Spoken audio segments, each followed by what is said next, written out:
Try and shout when there's something to shout about. Try and weather the storm, it'll pass. Light a match and just hope that it lasts. Because I've been there, I've given that blank stare, but I refuse to build a wall around myself, so watch it fall.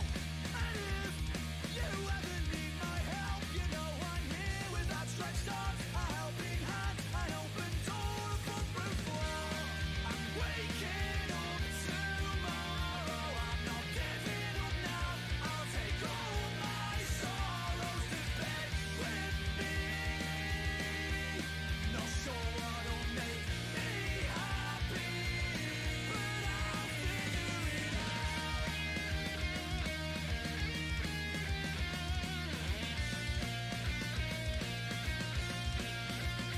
I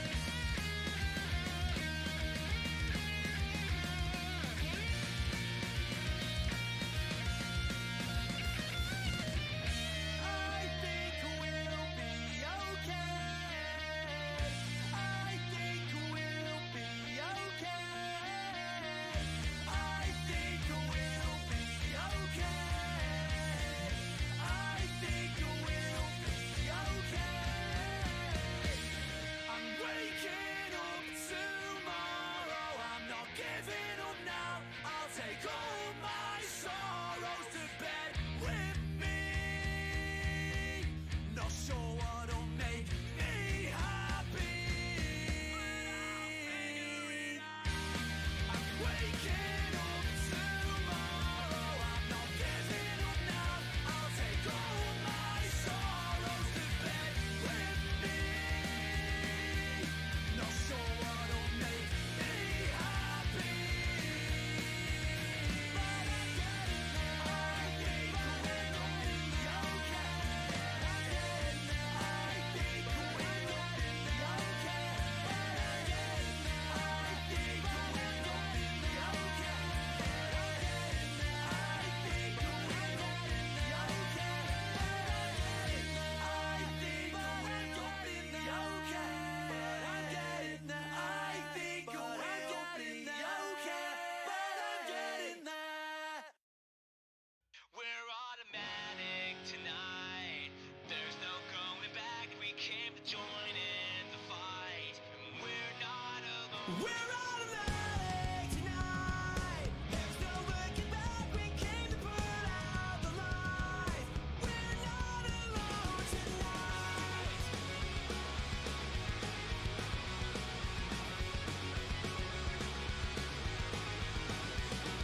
We won't stop, gonna crush the day, take any cheap shot. Thrown away, get high on top of the world at bay, and we're never coming down, never. So bleed on through and suffer the bruises. Take all the blame, but no excuses. First one to blink is the first that loses. So we're never looking down, never looking down. Automatic tonight. There's no going back. We came to join in the fight. We're not alone. We're automatic tonight. There's no looking back. We came to put out the light. Hello. How are we all doing? Yes, welcome to a brand new venture, really, for me on Twitch. In joining like the just chatting category, I guess. I've been wanting to ever since I started Twitch. Like the whole reason I enjoy doing Twitch, and I've always wanted to do it, is because I enjoy the engagement thing and I enjoy talking to people and various things. And I've always kind of wanted to do like, not a podcast as such, although me and Lee did do the Wise and Jones podcast at Christmas, and it's something I hope we get to do at some point in the future. So yeah, I never really want to do like a podcast just myself doing this, because that would be a little bit boring, I think. I don't think it'd work as well. But I did like the idea of just, instead of playing games and me getting distracted and not being able to see everything that goes on in chat, I thought it'd be a good idea just to have a stream where just get to sit down and have a drink and chat to you guys, and people can come along and ask questions if they want to, and we can discuss things going on in the world. Obviously at the moment there's kind of nothing else to talk about in the world than the obvious, but I'm sure we can find something in between all the virus talk to talk about.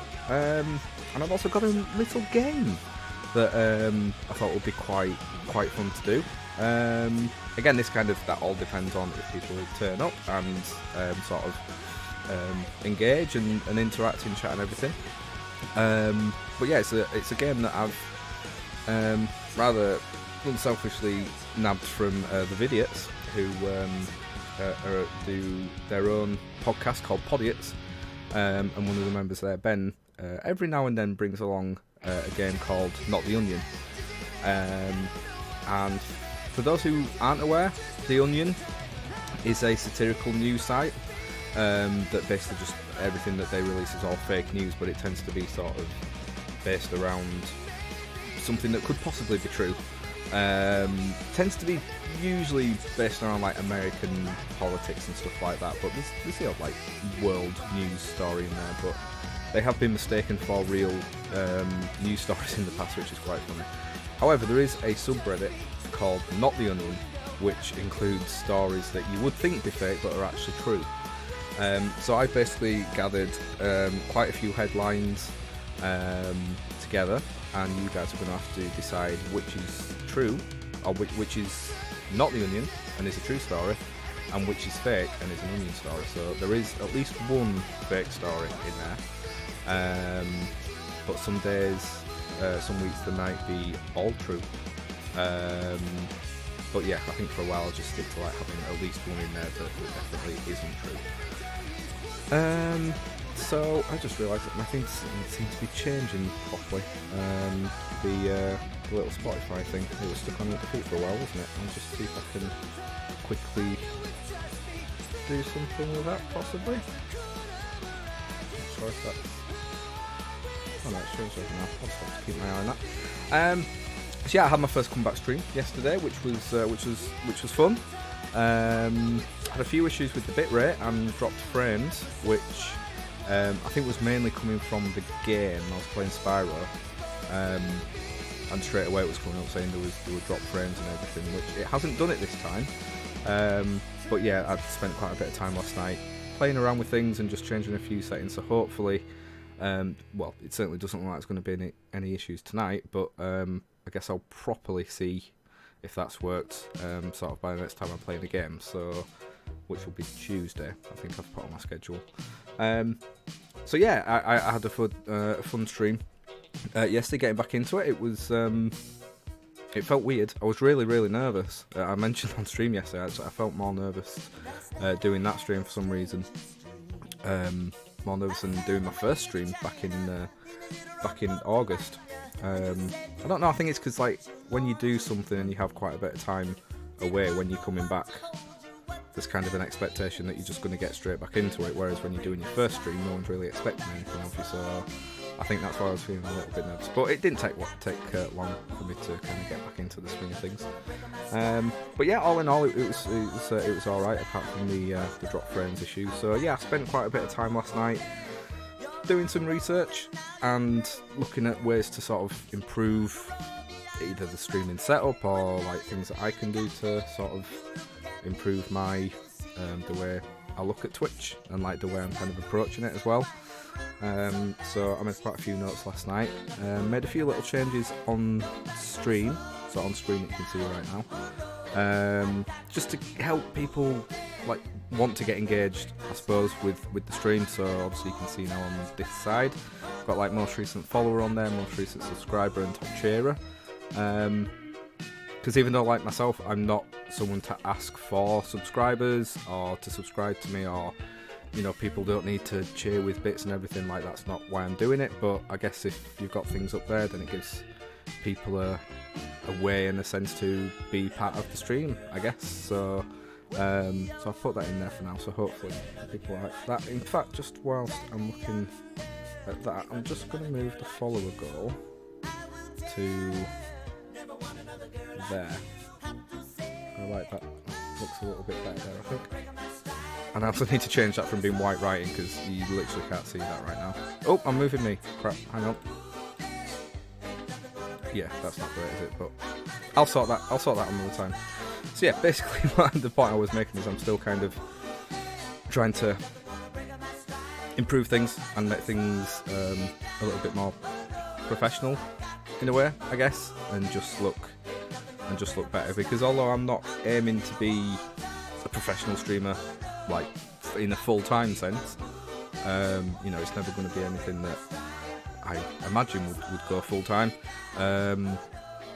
However, I do want to kind of do this properly now after getting the taste of it last year and then just moving away from it so quickly. I felt I let myself down with that really, because it was something I was really enjoying. So if I'm going to do it, and I want to do it properly, so I'm looking at all different angles and ways of doing things. So from my actual setup and like where I'm going to have the light, and if I'm going to change where I have the camera and stuff. At the moment, I'm pretty happy with it. I think it's all right actually, but should actually have just checked as well whilst I'm talking. I get the feeling the music might be a little bit too loud.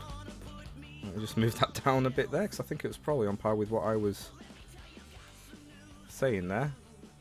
And people probably want to be able to hear me. That's a... See, already, that's an amateur move there, isn't it? So yeah, basically I'm still learning with it all, so I think it's going to take a bit of time for me to get proper settled back into this, really. But I do have a proper schedule now. I say a proper schedule. I'm going to be setting out like a proper schedule at the start of every week, because at the moment things are going to kind of change as days go by, what with everything that's going on at the moment. Pete O'Malley 11, Jonesy, hello Pete. Want to hear a tasty tune? I don't know. Do I want to hear a tasty tune? This sounds intriguing. I'm not sure about that. So yeah, like with everything that's going on at the moment, like what my normal schedule would be kind of is going out of the water, because I'm at home pretty much all the time now, and have a lot of spare time, so I'm just going to kind of try and fit in streams when and where I can, basically. And so yeah, I'm basically just going to kind of change my schedule at the start of each week. So at the moment, I think I'm streaming on Tuesday. It's my music. Oh, it hasn't come through, Pete. Is it because I've not allowed links in the chat, possibly? There's it's just come up as stars, Pete, so I can't find it.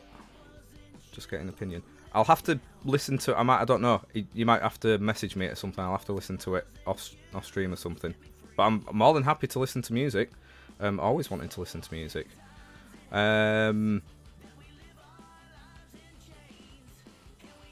Eradicated. Okay. I'm not sure what that means. Is that? I'm not sure. I don't know what that is.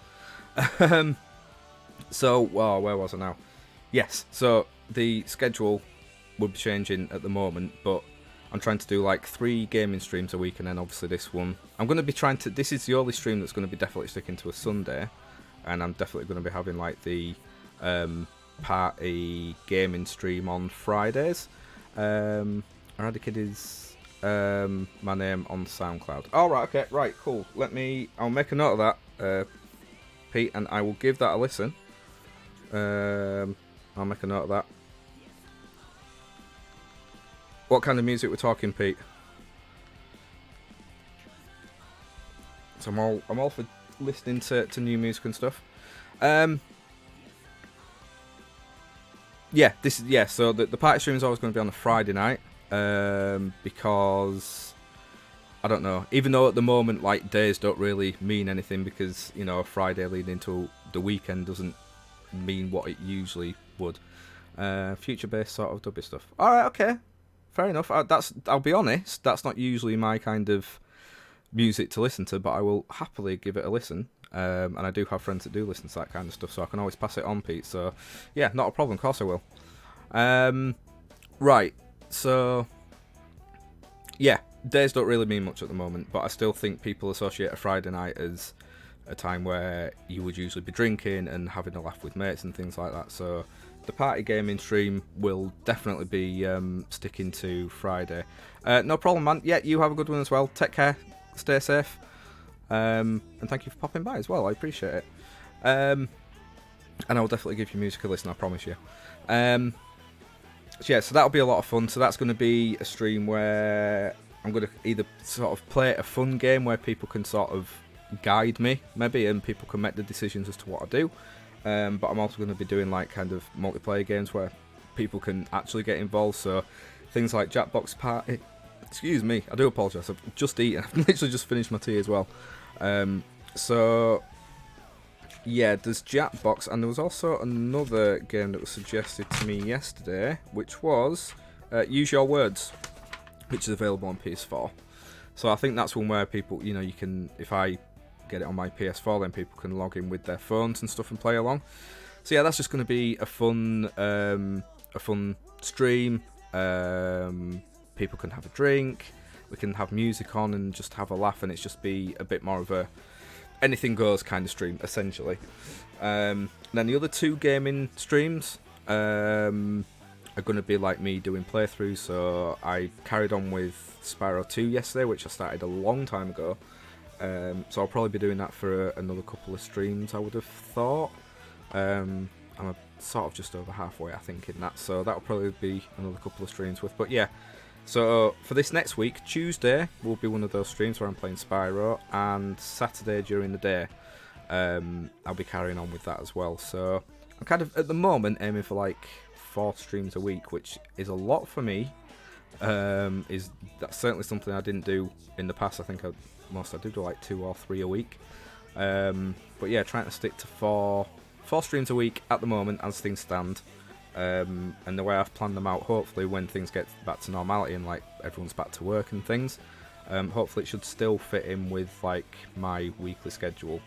But yeah, at the moment it's kind of anything goes, because I mean, people aren't going out anywhere, are they? And you know, people are staying indoors and needing different forms of entertainment, basically, and just different ways to. It's escapism. It's a form of escapism. So the more streams I can sort of put on, the better, really. And it's going to be good for me as well. Like I say, I think being away for so long, I need to come back and really do as much as I can. So got something in my eye. That was not good timing. So yeah, I think that'll be the best thing for myself as well, to continue. It's like to push myself as well. It's kind of like I'm treating it as a bit of a challenge, I guess. Because like I say, it's something, even though I did it for about 3 months solid last year, I still consider myself to be very new to the whole streaming game, and even just learning about Twitch as well. There's so many different things on Twitch that I didn't even know existed, and that I still don't know how work. I don't know how they work. I don't know how work. So yeah, like things like sub points and all various things like around that, like how to do my own emotes, how to get those set up and everything. Because you know, I am an affiliate at the moment, and I think I've got like 1 emote slot, and I have no idea what to do with that. So yeah, I think it'd be best to kind of push myself and force myself to learn these new things and learn the platform that I'm going to be spending so much time on. And I think a good way of doing that is just doing as many streams as I possibly can. And also learning off people at the same time as well, like seeing other people that I talk to, like watching their streams and seeing how they do certain bits and bobs. So yeah, that's a little bit of a Twitch ramble to get things going. Oh, excuse me. So yeah, no, I'm looking forward to it, 'cause it's something, like I say, that I feel like I let myself down by moving away from. Well, it wasn't the fact that I moved away from Twitch last year, it just other things were happening. Like, I just got busy with other things in life, really. I just didn't have the time to stream. But it certainly helped a lot moving in with Jax, with moving in with my partner. Not only because she's really supportive and like is quite happy for me to do this and spend time doing this, which is, you know, amazing. I'm very lucky with that. But just having like this own space and having the setup properly here, and you know, as much as it was great being at my parents and everything, and they never you know, actually got in the way of me streaming, I always felt I had other stuff to do, and it was a little bit more awkward. I felt like that the time wasn't really mine, whereas now I'm, you know, in my own place with Jax. I feel like, you know, I can kind of do it when I want to do it, Obviously, when time permits, or when there's a global pandemic killer virus out there. It's not the best way for me to able to get the chance to do this, but I guess you've got to take the positives out of it, haven't you? So yeah, it's been a weird few weeks. It's been a weird few months. I mean, I was talking about this on the stream yesterday, but I'll go through it again. That basically, obviously, the start of this year in January, I moved in here. Towards the end of January, I moved house and moved in here with Jax, which obviously is never the easiest thing in terms of moving everything over. And then as I was making that move, my work was like the busiest it's ever been since I've been there, and that carried on for like over a month, about a month and a half. And in terms of the fact that I was doing overtime, like there were 2 weeks where I was doing overtime pretty much every day, bringing work home with me to do. So it was like pretty much a month of just being continuously knackered, and obviously doing work, but then coming home and having stuff to do here and like sort out my clothes and put wardrobes up and attempt to put shelves up. So yeah, it went from being super stressful, crazy, busy to now finding things to do. It's so weird. Like work itself obviously kind of quietened down because we weren't getting any orders in, and then the decision was made obviously to furlough the staff essentially. We're a really small business, so everyone's been furloughed and is off work. So yeah, this is like the end of my first full week at home, and I mean, don't get me wrong, like loads of people are going on like it's the worst thing being stuck at home. I suppose it depends what situation you're in. Maybe if you've got 5 kids to look after and keep entertained and stuff, I imagine it must be hard, tough work, and it probably takes a toll on you mentally. But I'm seeing people complain that are either just in a couple or like on the. I suppose if you're on your own and if you're self-isolating and not seeing anyone, then I guess that will also take a toll on your mental health a little bit. But still, essentially, we're just being asked to stay indoors and watch TV, play games, read books, listen to music, lots of other stuff. Discover new things like learn a musical instrument or something, or sing in the shower and stuff. It's really, at the end of the day, it's not the worst thing in the world. Like, when you compare it to the alternative, we could just all go out and about and this virus could spread through us all and wipe half of us out. So I don't think it's the worst thing really in the world to be staying at home and getting the chance to do things that you probably wouldn't usually get to do. But having said that, it is weird. It's really strange. You get out of any routine that you usually have. That routine of waking up at a certain time every morning, having a shower, doing your teeth, having breakfast, going to work, doing work, coming home, having your tea, doing whatever you do, and then going to bed at a reasonable time. Whereas now, you don't necessarily have anything to get up for in the morning, or at least in our case, we don't. You don't really have to be going to bed early. You can be staying up till whatever time because you don't have to be up the next morning. So that's weird. Like, there's definitely not been a day where we've got up really like before 10 o'clock, which is okay, is nice, but then by the time you get up, half your day's gone, which I suppose isn't the greatest, really. But yeah, I think it is that lack of routine really that I guess is like people are struggling with, perhaps. But yeah, I mean, this past weekend, I mean, it's been bad ever since the lockdown was announced here in the UK, with people still thinking it doesn't apply to them and still going out. But after like the last week, and seeing how the curve for us is getting steeper and there are more and more deaths each day, I mean, I think there was 709 deaths yesterday. I've not actually seen the statistics for today. But basically those statistics have been going up and up each day. And yet this weekend, people have just decided to just go out, like say, sod it, and go out and forget all the social distancing. People have been flooding parks, people have been going to the beach just because there's been a bit of sun. And it's like, just, if you want the sun, just go out in your garden. Like, for God's sake, just stick your head out of the window or something if you're stuck in a flat. Like, I don't understand the mindset of it. When you see, like, nurses and people that work in the hospitals coming out and doing these videos, crying after just doing a 13, 14, 15 hour shift and dealing with what they've been dealing with and begging for people just to stay at home, and people are like, no, I think we'll still go out.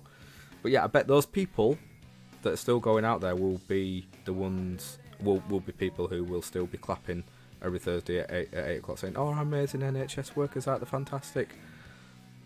And they're essentially just making the job even harder for them, which I just don't understand the mindset at all. I think it's ridiculous.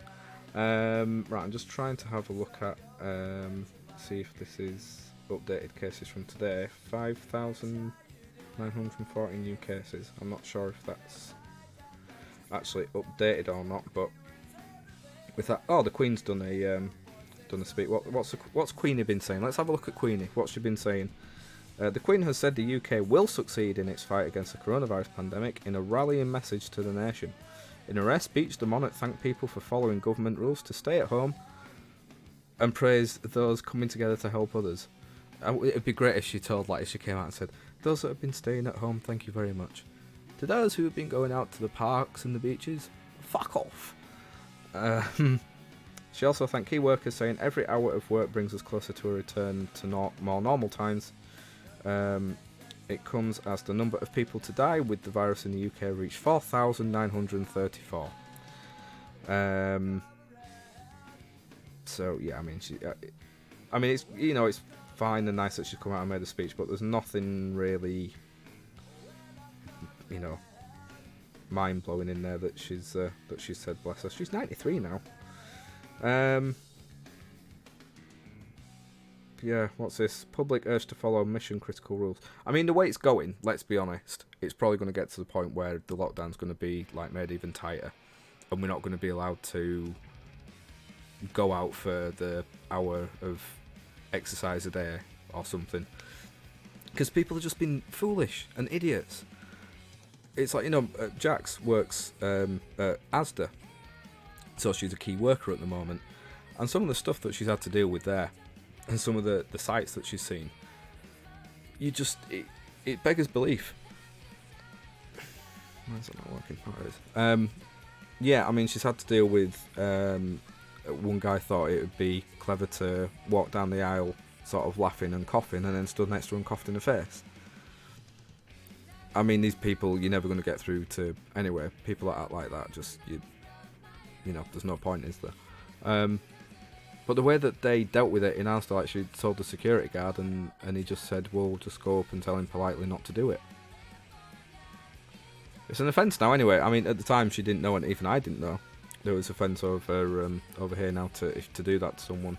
But just like people crowding aisles, like the queuing outside Asda, obviously, like with most supermarkets or all supermarkets, people are sort of social distancing outside with the queues and are being let in like 2 at a time or something.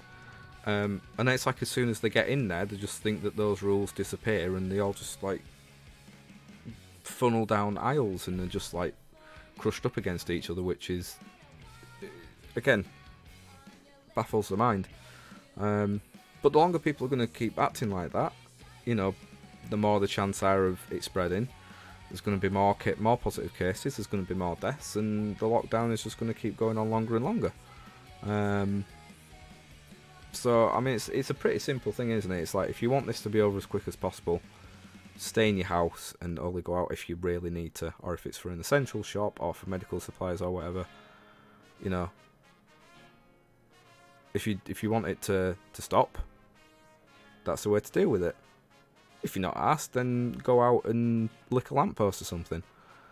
I don't know.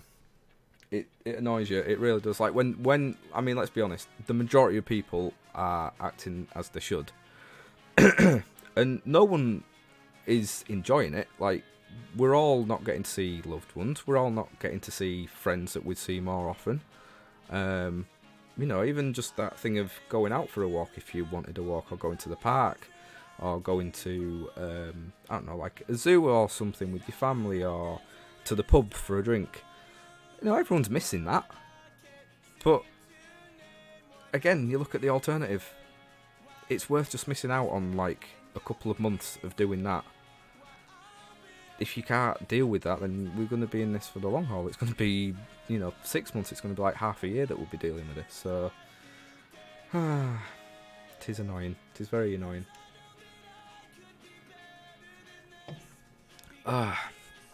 So I think that's enough coronavirus talk. Well, I say that. There's some weird news later on that I'm going to be talking about that involves coronavirus. And there's some coronavirus in the Not the Onion game as well. But generally speaking, that's it for coronavirus chat at the moment. In terms of gaming, again, these are things that I kind of talked about in the stream yesterday, but I know a lot of people obviously didn't see that. But I've not really been gaming a lot apart from Spyro yesterday. I mean, Spyro is the first game I played on the PlayStation yesterday. On my PlayStation up here since I moved in. But I have been playing on my Switch a little bit. I played some... I can't remember what the name of the game is now. It's like Old Man's Journey or something? Which is an interesting, sort of charming little game. Really interesting art dynamic to it. And it's like a puzzle game of where you like manipulate like the landscape so that the man can sort of like walk. So it's like it's 2D, but there's like layers to it, and you've got to kind of pull and drag like the hillsides so that it like levels up that he can walk on. But it's weird. There's like certain aspects to it that makes it difficult. But yeah, it's like this sweet little story of a man who has received this letter that's made him sad, but it's made him go on this journey. And like at the end of each level, he's reminiscing about it's his wife, I think. So I don't know if it's something to do with that, but it seems a sweet little game anyway. So I played a little bit of that a few weeks ago. So I've yet to finish that. Played a few other little games. Like I downloaded the retro thing on there, where you get to play like SNES games and NES games. So I played a little bit of Mario and a little bit of Star Fox as well, which was fun. But I've been playing Animal Crossing, which is interesting for me because Animal Crossing has always been a game where people have always seemed to go absolutely nuts over. Like I can think for at least like I don't even know when the last Animal Crossing game came out.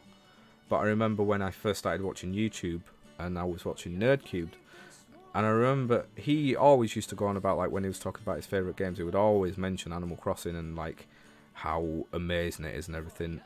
And you'd go on Twitter and you'd see other gaming folk talking about how amazing Animal Crossing is. And I looked at it and I didn't get it at all. Like when they would talk about it and put like a video accompanying it, I was like, well, that doesn't look great at all. Like it looked okay, like it didn't look bad, but I didn't really understand why it deserved the immense praise it was getting.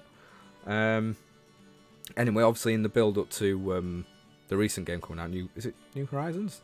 Oh boy, I don't even know what it's called. Yeah, I think it's New Horizons, isn't it? Again, my Twitter feed and timeline was just filled with nothing but Animal Crossing. And again, I was seeing like video clips of it and everything. I was like, it still looks the same. It just looks like the same game from what I was looking at. Anyway, I thought, you know what, sod it. I'm going to buy it and I'm going to see what the big deal is. And I like it. It's a good game. I played it on 3 nights now. I should probably point out, I've probably not played enough of it yet to form a proper valid opinion. I've probably played the equivalent of like 3 hours worth, maybe a little bit more. And it's always only been at night, so I've not actually played any through the day yet. Because it's a real-time game in that it goes by. So if you play it at night time, it will be night time on your game. If you play it in the middle of the afternoon, it will be the middle of the afternoon in your game. But from what I've played so far, I like it. It's enjoyable. I I think it's a charming little game that you can kind of duck in and out of. You know, it's not a game that you have to sit there and play hours and hours and hours of in a day, although by the looks of it people do. And I don't understand how they do that actually, because there's certain things that you kind of have to wait for. But yeah, from what I've played, it's fine. It's a nice game. It's fun. It's one of those where you kind of, it's got a slight little addictive thing where you kind of, you wanting to craft something, you know, for example, and you want to find the stuff that you need to do that. And it's like, well, I'm not putting the game down until I find or get everything that I want.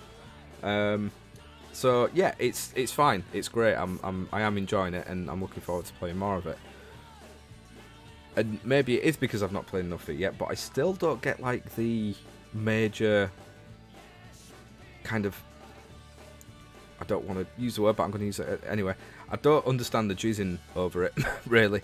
It's like there's so much more. I don't know. There's a lot better games out there that deserve kind of acclaim like that, and I have not yet seen why Animal Crossing sort of deserves it. I mean, Stephen Fry even tweeted yesterday, I think it was yesterday, saying that he's bought Animal Crossing and he started playing it and that he's finding it, you know, a cheerful game. But he did say, I'm struggling to see the point of it, and I'm kind of with him in that, because like, apart from creating your own little kind of community thing on this island, it's a very small island. And I can't see where hours and hours of gameplay are going to come from. And I think a game that's like that really, I don't know. It can still be a good game, don't get me wrong, but I don't think it deserves sort of like god tier status that people seem to give it. It seems a strange one. I don't know. Like I say, maybe I just need to play more of it. But like, yeah, I think Stephen Fry kind of hit the nail on the head of I'm enjoying it, but I don't see where it's going and how it's going to kind of keep me interested for that long. You know, when you consider playing like a game of, say, GTA or like story mode, so GTA story mode or Red Dead 2 or something that is, you know, you'll literally sink like however many, like 20, 30, 40 hours into or whatever. I don't know where that's going to come from with Animal Crossing, personally. But, you know, I'm open to be sort of proved wrong with it, and, you know, I've said that now. In a couple of weeks, I might be there sharing my amazing island on Twitter and stuff. So, yeah, that might be the case. You know, I'm really not sure. I'm really not sure. I don't think there's any need for that, really. So I'm just going to deal with that. Sorry, folks. Yeah, I want to be proved wrong, really. But, yeah, I'm struggling to see where that's going to come from. So I've been playing that. Enjoyed getting back into Spyro yesterday. It's been a while since I played Spyro 2. But more importantly, over the past week, me and Jax have been playing through Heavy Rain and Until Dawn, which has been a lot of fun. So Heavy Rain, we started playing because we started playing Detroit. I mean, I'd already played Detroit on stream, but I bought Jax Detroit for Christmas. So she started playing that quite a while ago. Now we've not played it for a while. But that game came with, Heavy Rain came with Detroit free, which was a nice little addition. And it's a game I've never played, and I've always wanted to play. So when I said it was, you know, similar kind of like butterfly effect kind of thing, where your decisions make a difference to, you know, the way the game goes, I'm like, oh, well, we'll play that then. And because there's 4 playable characters in it, we kind of took 2 characters each and played our way through. The only problem with Heavy Rain is that I have known for years and years, despite never playing it, I've always known the sort of, not the outcome, but I've known the twist. So I've always known what happens with like the ending essentially, and I can kind of know which way things go. Because there's 17 possible outcomes and endings to Heavy Rain, but it all essentially boils down to the same thing. So yeah, that was sport for me years and years ago, because I mean, it must be going back like 5-6 years easily, maybe more, before I even knew who David Cage was or like what his games were about. And I think I watched like top 10 twists in video games video on YouTube, thinking, oh, it's, I've probably played most of the games, or it's going to be games I'll never play. And Heavy Rain was on there. It was like one of the top 3, I think. So I always knew that was, even though I always wanted to play it, I always knew that twist was going to be in there, which is a bit of a shame, because it would have been great to play that not knowing. I mean, Jax was confused. She was like, what? How? What? Why? Why? Why would it be doing that? I'm not going to say it, just in case anyone has been, hasn't played it yet and doesn't want to know what happens. But yeah, so that kind of, it doesn't spoil the game, because I still really enjoyed playing the game, because I didn't really know the dynamics of the other characters and what part they play, and the way they're involved in the story and which way things can go, essentially. So yeah, I really enjoyed it. So I was playing as the what's his name? Jaden. I was playing as the cop, and I was playing as Madison. Yeah, Madison, the journalist. And Jax was playing as Scott Shelby, the cop, the private investigator, and Sad Dad. Forgotten his name already. Ethan. So yeah, that was great. I think we sort of played that over about a week, maybe a little bit longer. It was probably about a week's worth of play, I think. So yeah, that was a lot of fun. Again, that was a really fun thing for us to do together as well, because there's obvious multiplayers that you can play together, but Heavy Rain is, predominantly you'd sort of play that on your own. But with there being 2 characters and each of us sort of controlling those 2, it's kind of interesting, because obviously if we were to, if I was to do something with, say, Madison, that could affect how things go with Ethan, who Jax was playing. So it was quite fun having that dynamic with it anyway. But yeah, really good game. Nice kind of bit of mystery to it. A lot of QTs, a lot of quick time events. So if you don't like those, then maybe it's not the game for you, because they really do just pop up on you. Like, you've really got to have your wits about you the whole time. But yeah, lots of like different little solving detective aspects to it, and yeah, I enjoyed it a lot, and Jax enjoyed it as well, although not so much the ending, because the outcome that we came to, it was just my playable characters at the end pretty much. So yeah, that wasn't as fun for her, but I enjoyed it anyway, and she still enjoyed the story and the actual game itself. The Honest Mike Show. Hey, can I ask a favour? You can indeed, The Honest Mike Show. Well, I mean, it depends, obviously, but by all means, you can ask a favour. So we played that, and we finished that, and Jack said, I want to play another game. What else can we play? So straight away I was thinking Until Dawn, perfect. It's another, butterfly effect style game. I mean, that's literally what Until Dawn is. It literally spits it in your face at the beginning of the game. So yeah, absolutely, we'll do that. Because I've played that before and I know exactly what happens pretty much with all of it. Jack's kind of played the majority of it, and I just took over certain little bits. Hug someone in your home to support and pray for the COVID-19 sufferers. Yes, I will. I mean, I'm not going to do that right now, Mike. But yeah, I love that. That's a great sentiment. That's very nice. I will go hug my partner Jax after I finish this. Yes, very true. So we decided to play Until Dawn, and it was brilliant because it was great watching someone play it who has no idea what's going on with it. I mean, it's really hard not to say anything, obviously, very hard indeed, and it was hard not to kind of make faces, Oh, the honest mate, thank you very much for becoming a Chris, dude. Thank you very much. I appreciate that. That's very kind of you.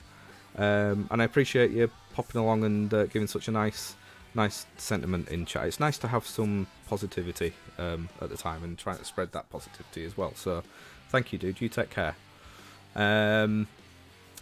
So yeah, and it was hard to kind of like not show any expressions on my face when I knew she was making a decision that was going to affect something else. But yeah, it was great because the horror, you know, she really likes horror things and horror movies, as I do, but she's never really played a horror game. So I think that was a different thing for her to experience, is the word I was looking for. It was a much different experience for her, and it did scare her as well. Like, I'll be honest, I forgot how scary it gets as well. There are some really creepy moments in the game, and also jump scares. The jump scares are really intense as well. Like, there's a certain bit where it's just kind of non-stop for about 5 minutes. There's like at least 4 or 5 different jump scares all in a row, which is a bold move. But yeah, I think it's effective. It's really effective, because the great thing about Until Dawn is it was my favourite game of that year. So was it 2015 it came out? Yeah, it will have been. It was my number 1 game for that year, and I think the thing I enjoyed and respected most about it is the fact that when it starts, it kind of suckers you into thinking that it's going to be this proper like cheesy teen horror movie, because you've got this large group of teenagers who, I mean, apart from the odd one, all seem like total jerks, and it's just like over the top cheese with some of the lines and some of the acting and things, and like for the first 30 minutes you're just like, well, if I've got to keep these people alive, I'm honestly not really bothered about any of them. Like, apart from Sam's like the only one from the beginning, who kind of, you can see she kind of does care, and like the whole prank that's played at the very start, like she was against it, she didn't want it to happen. But like everyone else that was involved in that, you were like, well, you can all die for all I care. I really don't, I don't give a damn. And then yeah, it sort of gets into it, and you get to the house, and people start moving off and everything, and then kind of the weird shit starts to happen. There's Kolnikov 100. Hi, hello, how are you doing? Welcome to the stream.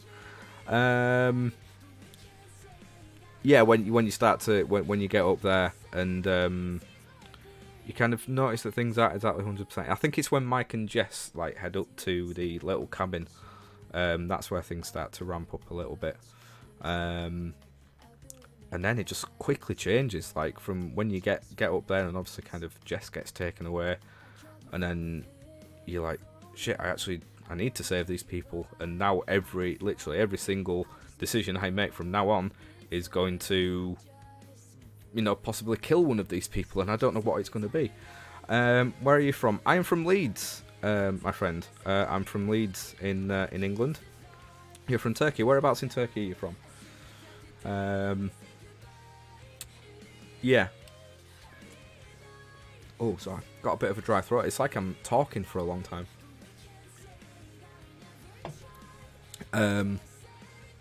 Yeah, literally from the off. Again, I don't particularly want to spoil everything, and I certainly won't. But basically, the first person you kind of have to save, or something that you do save someone, is with Mike and Jess. So after Jess gets taken away, when you're chasing after with Mike, essentially you need to get everything perfect with like the quick time events and things.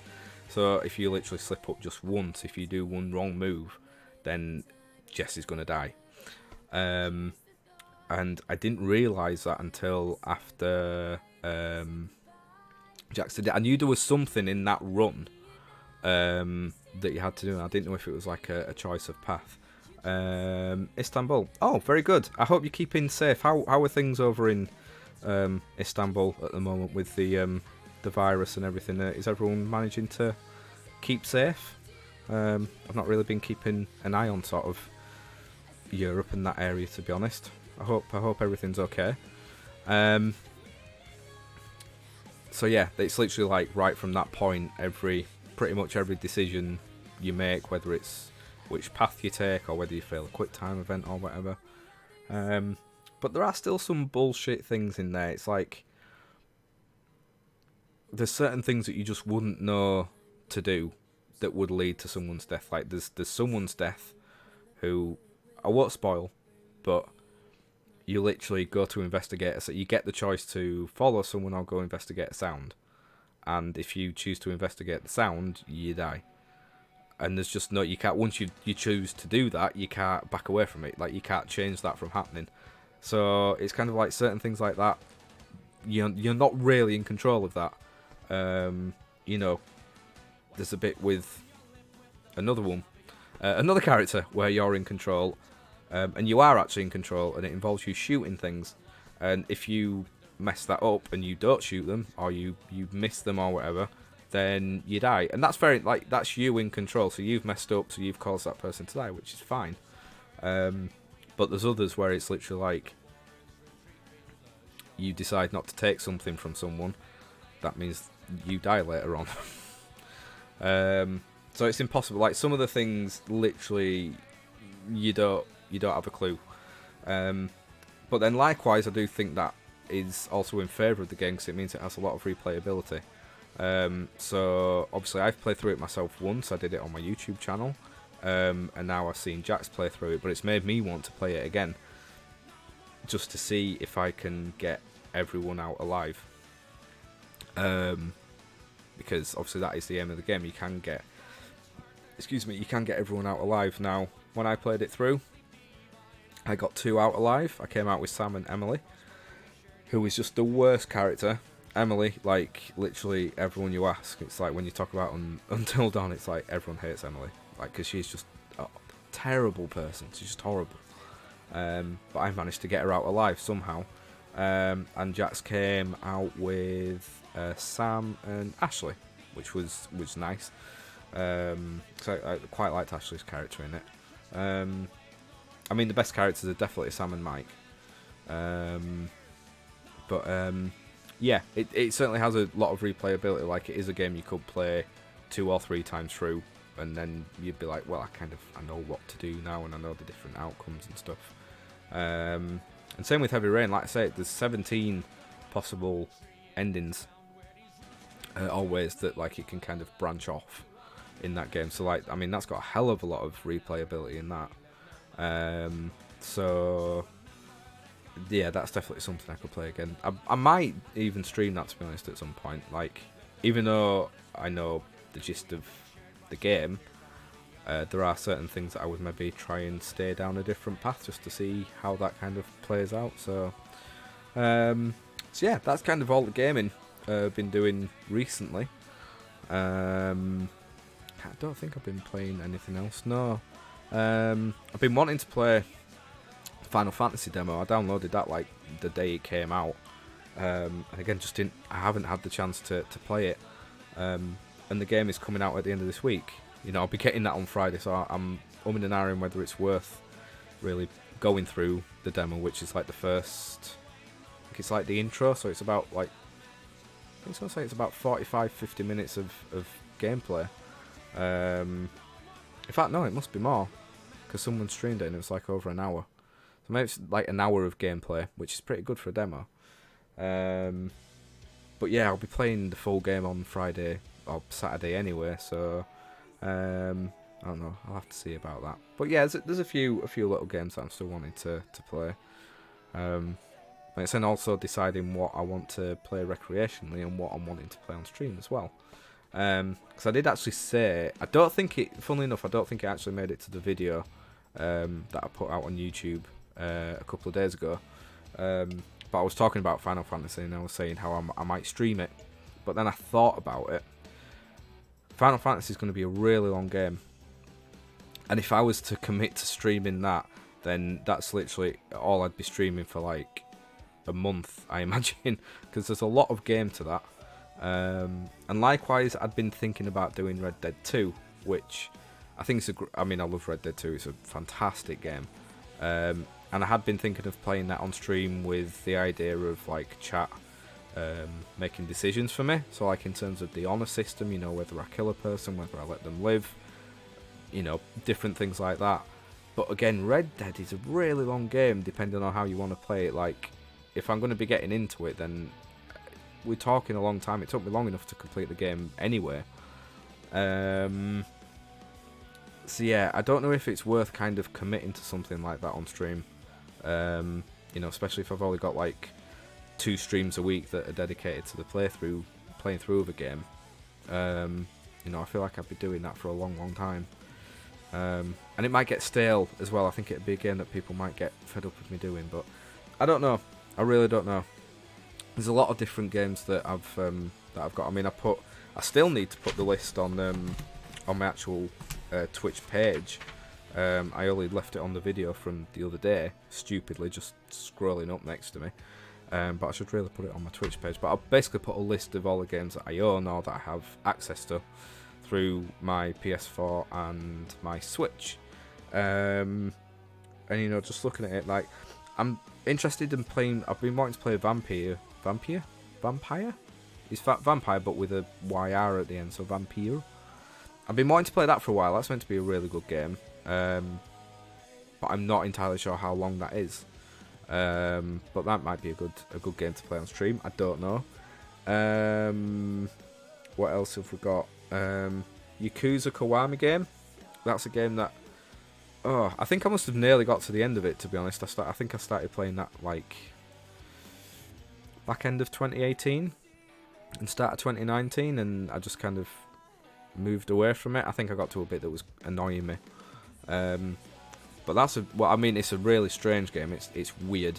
Like, a lot of weird shit happens in that game. But it's a good game. It's a good fun game that I think people would react well to on stream. But again, a lot to it, and that would be a big commitment for doing on stream. What else is there? Vanishing of Ethan Carter is a game that I think could work well. I don't think that's too long, and it's a nice little kind of mystery game that I could do, so I think I might play that at some point. What else was there? I'm not too sure. See, there's a lot of like different games as well. Like, I was thinking of games to play that can have like a challenge aspect to it, or something a little bit different. So like Lee had come up with the idea of doing like multiplayer permadeaths, like trying to stay alive as long as you can in like a, say like COD or Fortnite or something like that. I don't know.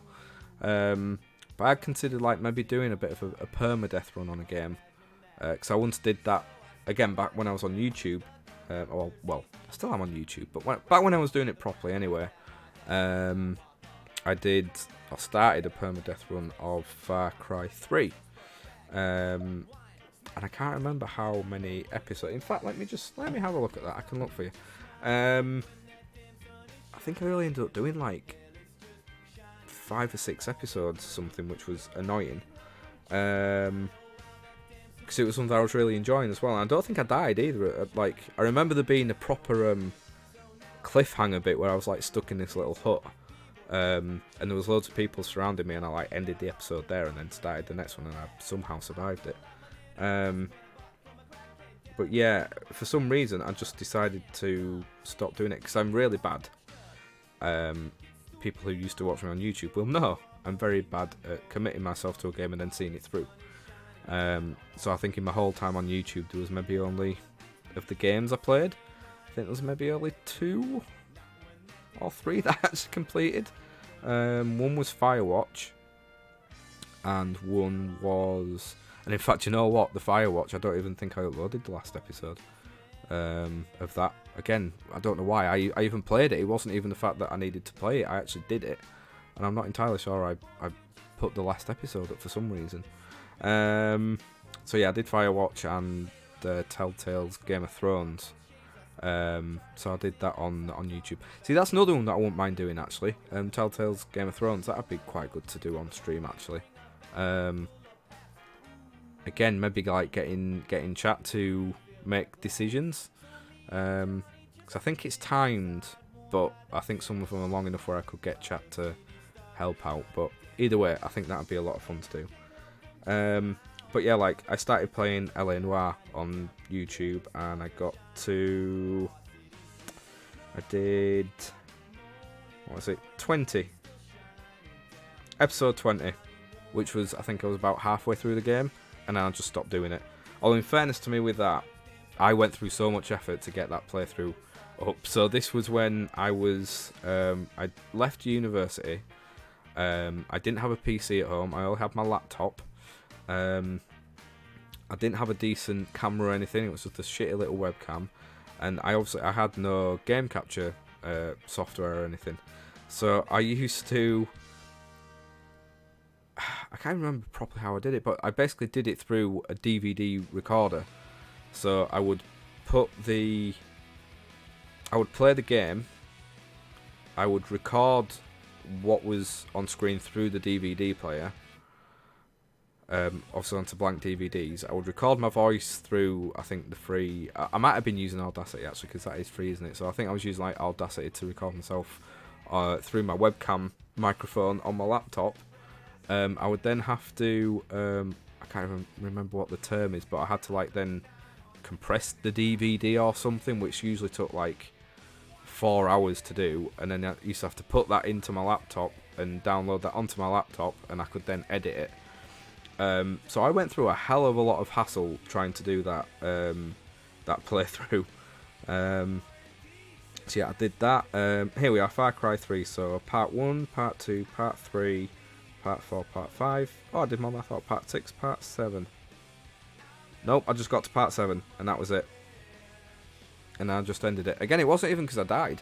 I just stopped doing it, because I think it wasn't even that I was losing interest. I think because back then when I was starting YouTube out, I had so many different ideas.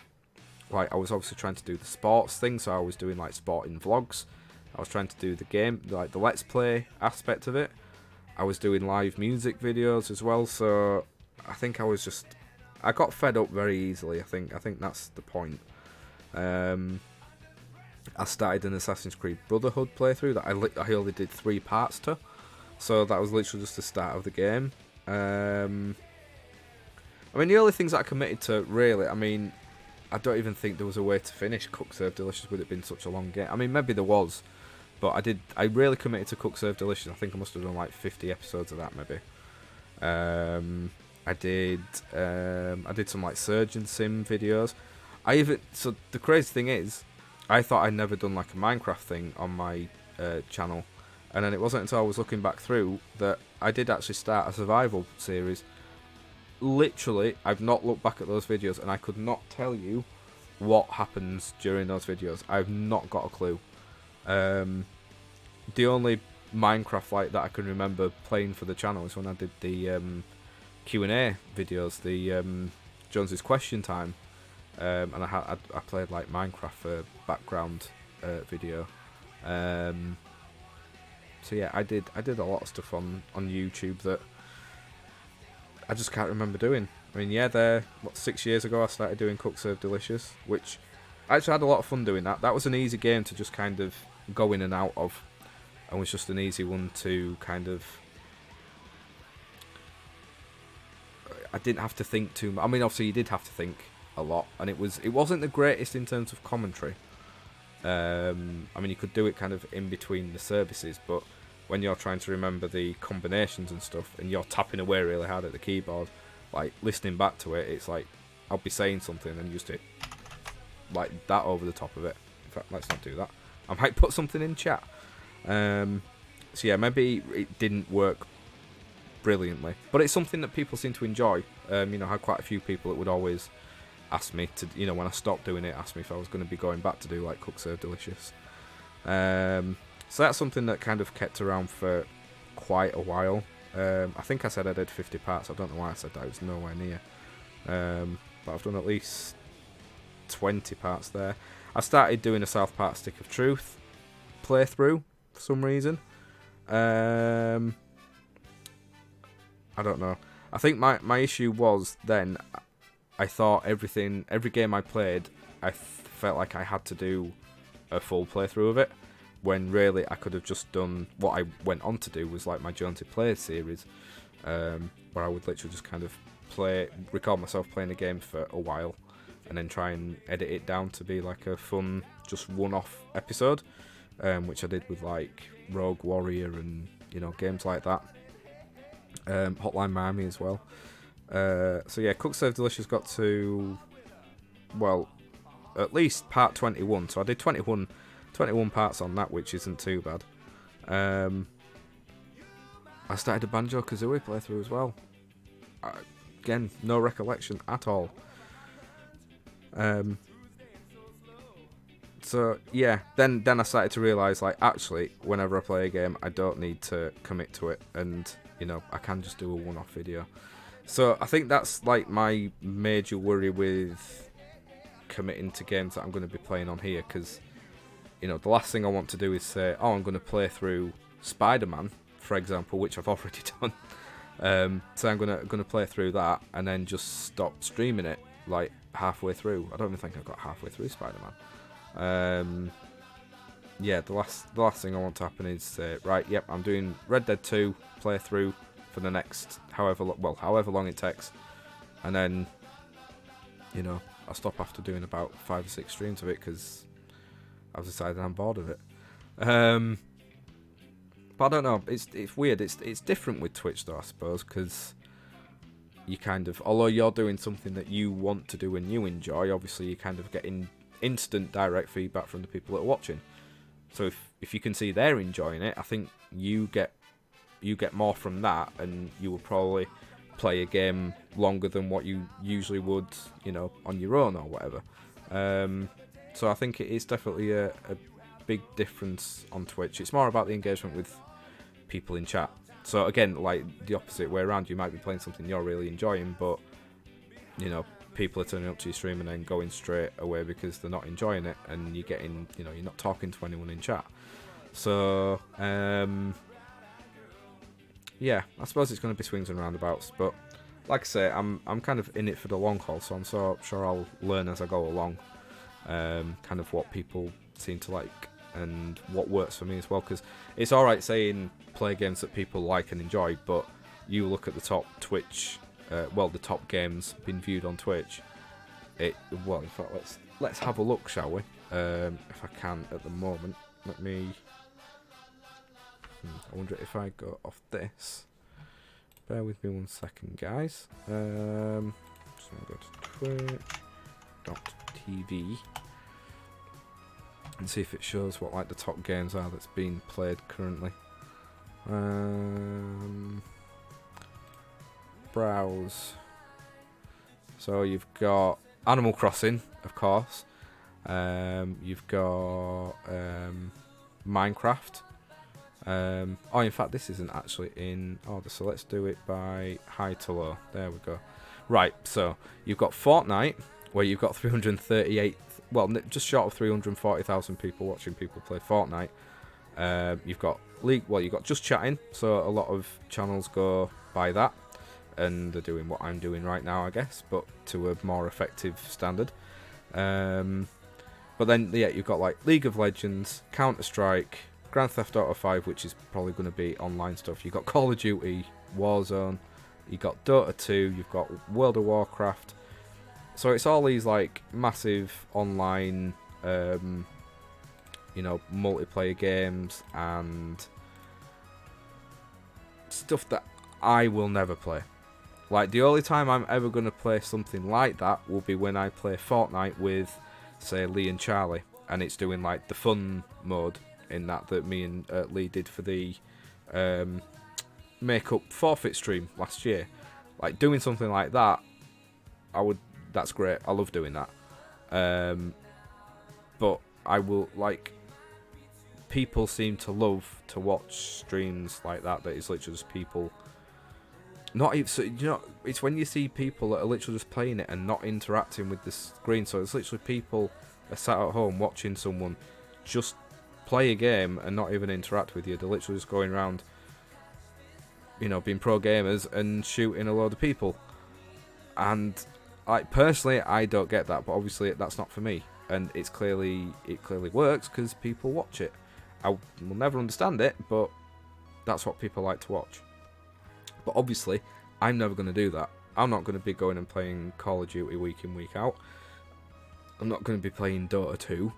I'm going to be playing games like Spyro and Until Dawn. Excuse me. And games like that. Those are the games that I get most enjoyment from, and are games that I can engage with. And I just hope that those are games that people will want to, watch along with and just watch for themselves as well. I mean, so far it seems to work. I mean, obviously I did the Detroit streams, which were kind of up and down. I mean, I think there was one stream where I did Detroit where there was pretty much no one there. But then there were others where there were quite a lot of different people there, like people that I hadn't seen before. So it's really hit and miss. I mean, I think it's hard at the moment as well, because obviously there's going to be a lot more people on Twitch. There might be a lot more people on Twitch that are new to it and thought, oh, well, I'm home now, I might as well give this thing a try. But there's going to be a lot more people actually creating content on Twitch, and there's going to be a lot more people watching it, so it's even more overly saturated than what it always has been. So doing anything to stand out from the crowd at the moment just probably isn't going to work. If you want to get, if you're in Twitch for the numbers, I mean, to start with, that's probably not the right attitude to have. But if you're wanting to get loads of people to be, to be watching your stream and engaging with you, then there's no real easy way of doing that at the moment. It's alright saying, oh, well, loads of people like to watch, Call of Duty Warzone streamers at the moment, so I'll just do that and loads of people will watch me. Well, no, because there's 338,000 people streaming that at the moment, so how are you going to be able to get views out of that? In fact, is that the amount that are stream? No, sorry, that's views, isn't it? Not streaming it.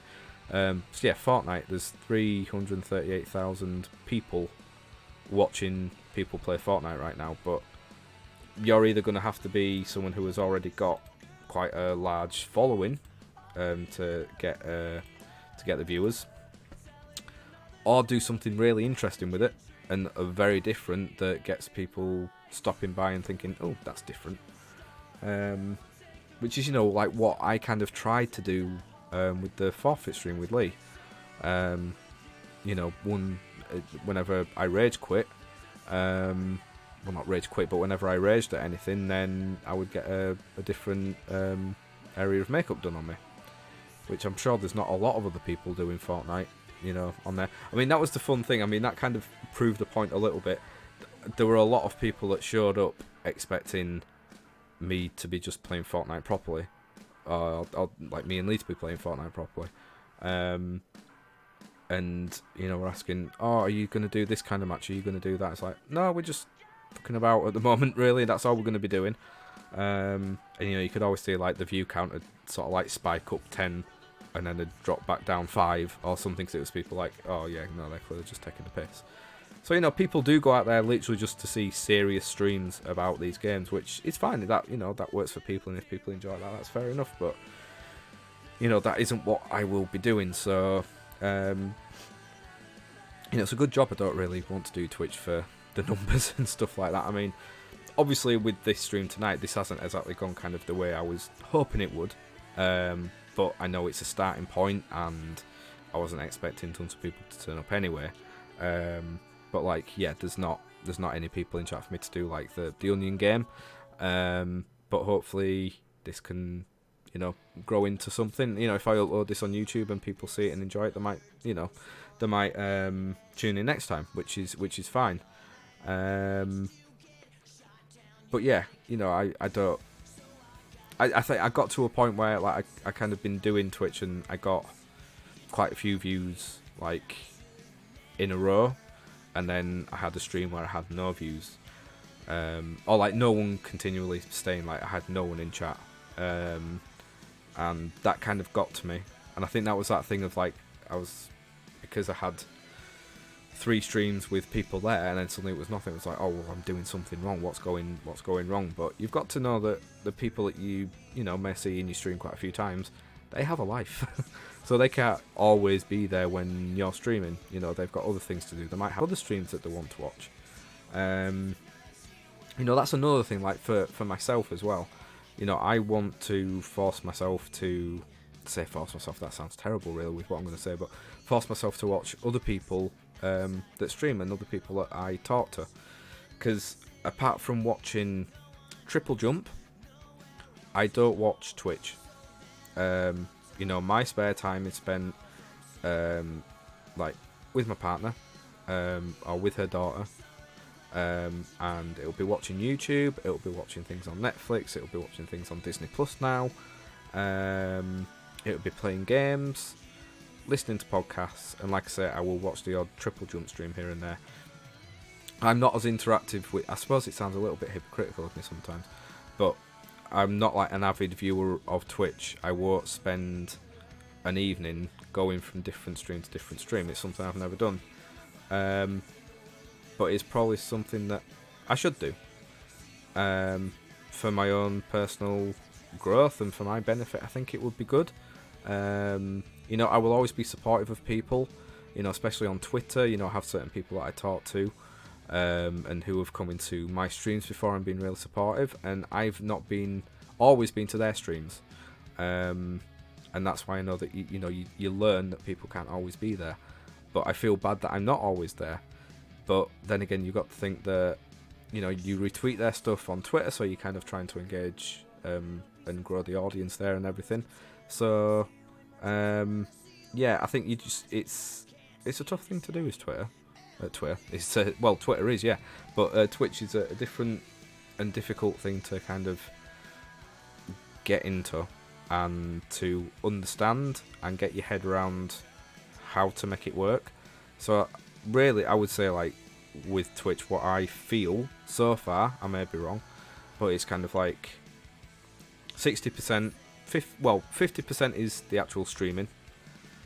I would say then you've got a good 20%, which is editing clips together, uploading your VODs to like YouTube and putting clips up, like say to Instagram or Twitter or something, and within that 20% as well.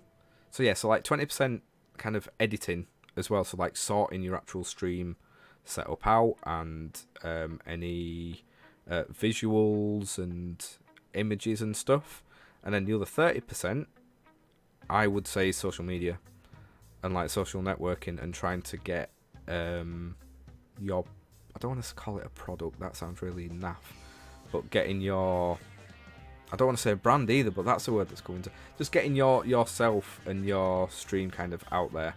You've got to kind of know what hashtags to use. It's about kind of interacting with other streamers and getting ideas from them and being supportive of them. But then for me, like, that hasn't really transferred over to Twitch. So like, I will be more than supportive with people on Twitter and talk to them there. But I won't always watch their Twitch, and it's not that I don't want to or that I think they're a bad streamer. It's just I'm not used to watching people on Twitch. It's not something that I've had as a kind of entertainment source, really. So I think that's something I need to kind of look at and maybe get into a little bit more when I have spare time. Instead of watching YouTube, I should maybe kind of put myself out there and watch people on Twitch and creating connections as well. You know, there's nothing better than having a stream where 3, 4 or 5 people that you all know and that have all chatted together in chat before and everything kind of get together. It's that kind of proper community feel to it, and you get that from creating these connections on Twitter. You know, there's a few people that that I speak to regularly now who kind of saw my stuff through Twitter, came to the stream, and then it's kind of grown from there. So, you know, Twitch streaming, I would say 50% of it is the actual streaming part. The other 50% is social media and social networking, and obviously like sorting your actual stream setup out and images and stuff. So it's Yeah, it's difficult. I don't think it's as easy. You know, a lot of people think like, oh, you just sit down and stream for a couple of hours playing a game and then that's it. There's, you know, if you want to build a community and get that going, which is what I want to do, you know, I say I'm not bothered about the viewers. Like, I'm not. I'm genuinely not. But you know, I do want to make this work in terms of building a nice little community up. And you know, I'm not stupid to the fact that that does mean that you're going to have to go through a few streams where you don't really have anyone watching that you know or you recognise, because you know in a few streams time you'll get like everyone that you've ever streamed to will turn up in the stream and it'll be nice and lovely. But yeah, for that for that community to grow, you're going to have to go through tougher times. And you know, I mean, tonight has been different because, like I said, this stream needs to work through people kind of being there and interacting, and you know, I have had that with 3 different people tonight, although it's all been a little bit different. You know, it's not been that direct, constant kind of engagement that you used to getting, or that you wanting to get really, or that I want to get, should I say, personally from a stream. So yeah, that was a ramble that I had no real place to go with, but I just kept on going. My God, my throat is killing me now.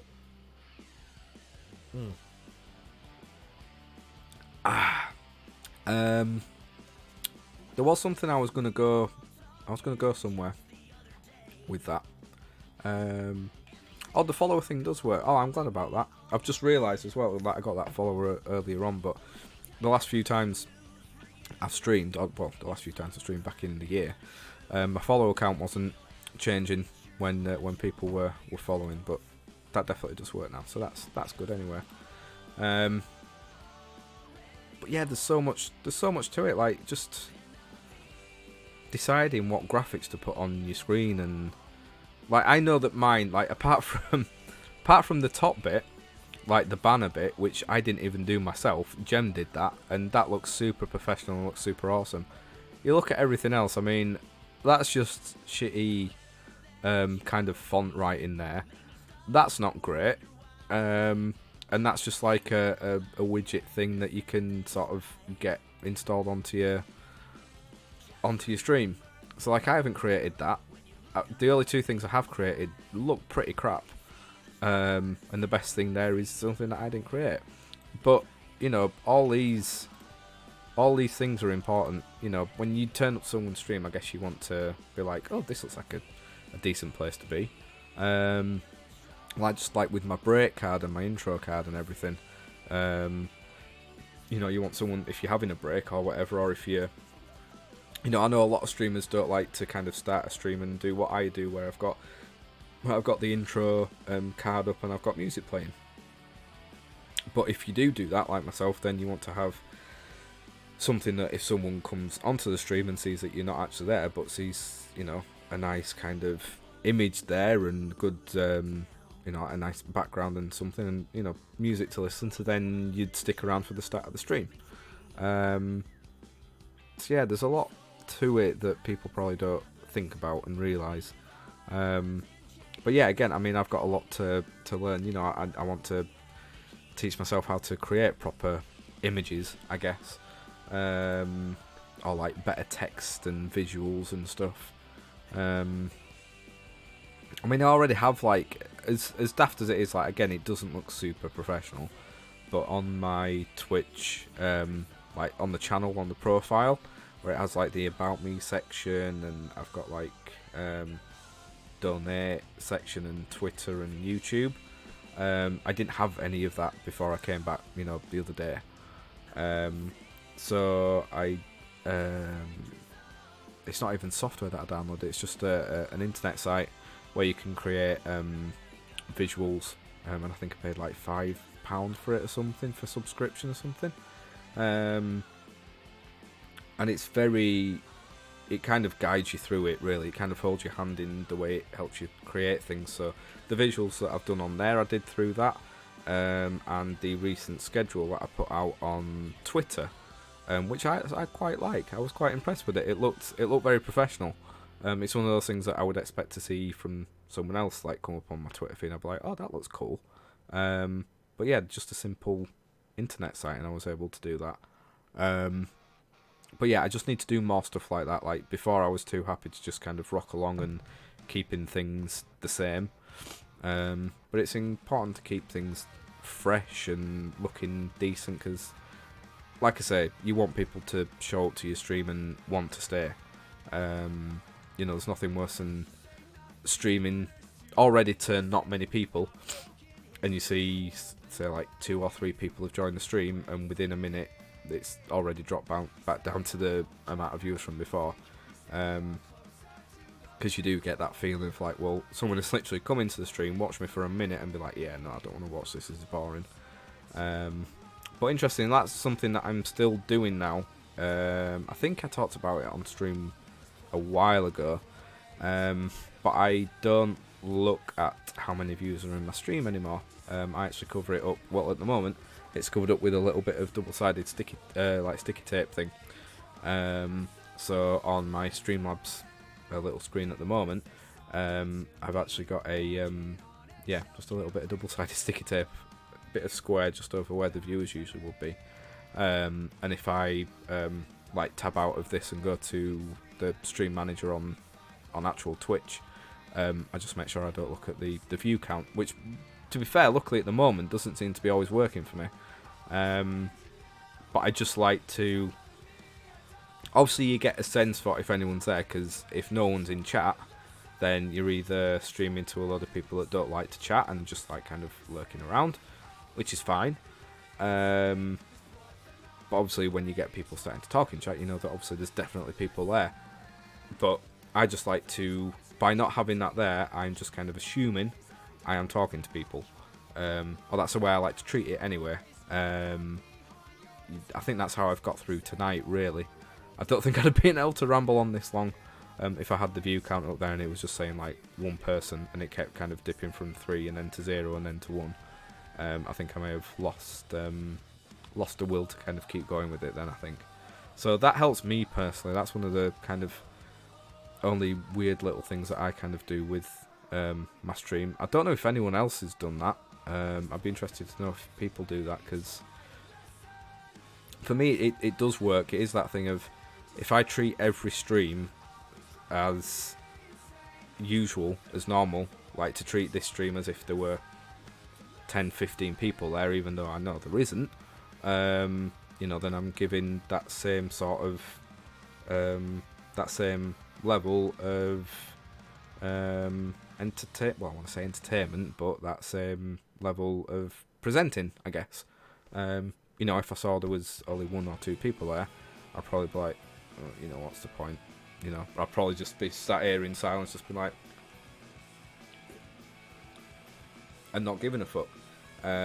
Which is what happened last year with when I had the bad stream, which is still up on YouTube if people want to see that.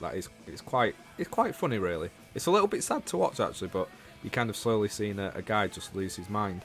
But yeah, I think it's like the 3rd stream that I did, and it was before I used to put the thing on the view count, and just no one showed up, or like if people were showing up, it was again, it'd go straight back down to like 1 viewer. It was a constant 1 viewer, but I'm pretty sure it was a bot. And I was fine for about half an hour, and then I was just like, I think I was saying something, and then I just stopped and I was like, I don't even know why I'm saying what I'm saying. I'm not talking to anyone. And I just started getting really arsey. I started getting really ragey with the game. I mean, it was a certain part of Spyro that was infuriating, because I was trying to get 100%, so I don't think that helped maybe with the mood. But yeah, I just get angrier and angrier as like the stream goes on. So it was kind of from there that I realised I needed to not focus so much on viewers and how many people are going to be there and who you're talking to and stuff, because at the end of, like, obviously Twitch is better, like, people can't doubt it. Twitch is a better experience when you're sharing it with people, whether it's people people that are regularly there, or new viewers. It is great to see people chatting, like even just people chatting between themselves, so that when you're gaming, that you can leave chat and have a section of gaming where you're having to concentrate, and know that chat are quite happy talking to each other, whilst having me blabbering on in the background. But yeah, no, I love getting questions from chat and reacting to that, and just talking about things that are going on in the world, or talking about the game that we're playing. That is obviously what we all would say that we're aiming for and that we want. And similar with this specific stream, I want this how about that chatty stream to be one where I do get to discuss things with people, and talk about weird news stories, and play fun, silly little games with that isn't video gaming. But I reckon I kind of grown up enough now to really if this had been last year and I did this, and tonight had gone as it did, I'd probably been like, oh fuck this, I'm not doing this again. Whereas I know that this is the first time I've done this, and I didn't really advertise it well enough. I just said it was going to be a chatty stream. I didn't really say what it was going to be about, essentially, apart from in my YouTube video the other day, but I know not everyone gets to see that or watch that. So I'm just I put this out there on Twitter with hashtags that is getting released into people's feeds that are already oversaturated with other Twitch streams and stuff. So it is just kind of like throwing certain things out there and just hoping that the odd one sticks, and that every now and again it's not gonna. And this is the first of these streams, and obviously there have been some people turn up, which has been great, and I appreciate that. And I got a new follower, which is fantastic. That's better than I could ask for recently, really, considering I've been out of it for 3 months. But obviously this is, I want this stream to be different. It shouldn't really be me talking to camera and talking into this microphone for an hour and a half, with nothing coming back, really. That's not the point. And if I have to say 3 tries of doing this and people aren't showing up, then I'll probably rethink it and do something different, or try and think of a way to incorporate this, or maybe just stick to doing the gaming stream, try and grow my followers a bit, and then come back to this and try. Maybe I'm not in the right position to be doing this kind of stream now. I don't know. I just you don't know with these things. It's why you try them. If you don't take the risk, then you're never going to see the reward, or the potential reward. You'll get no result either way, will you? So you've got to take risks with these things. I do need a really good drink, so just bear with me 1 second.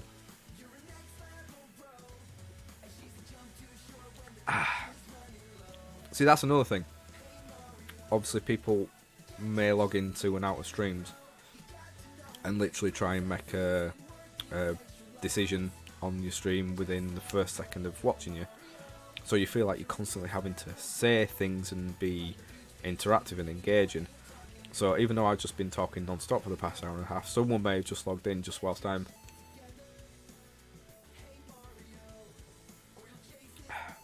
doing that for 10 seconds and thinking that I'm not really doing anything.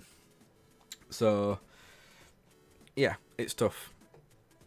It's tough at times, but it's the way you kind of deal with it, and you learn from it, and you just move on and be like, it's that hope of things getting better, I guess, really.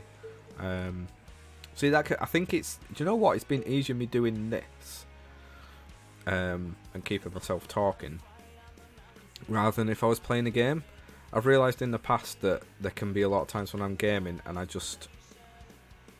think it's that thing of, obviously I am concentrating on something and my brain can't talk for that long whilst concentrating, so there will be really kind of, well, what I think of, what feel like really long gaps in kind of chat and stuff, and that's really prevalent when you haven't got anyone in chat or anyone kind of interacting with you.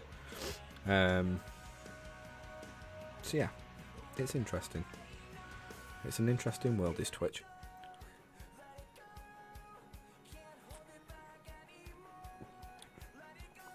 But I'm looking forward to Do you know what? I'm in a good place with it right now. Like, I've never been so motivated to kind of make something work.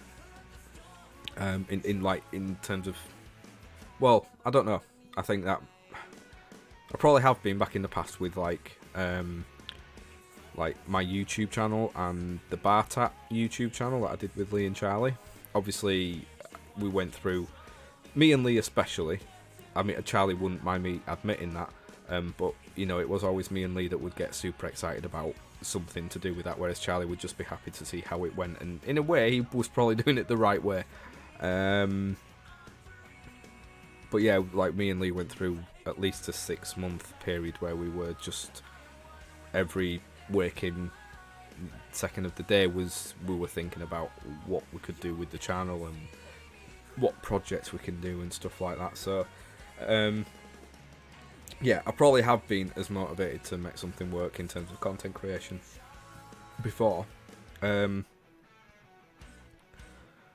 I think I was a lot younger then and a lot more naive with how things worked. I think there was a lot of expectancy, because I think when I started YouTube and I was getting my YouTube kind of following up, it was still fairly, oh well, no, not early in the YouTube game, but it was, I got in at a fairly, probably the tip of the curve before it started to come down.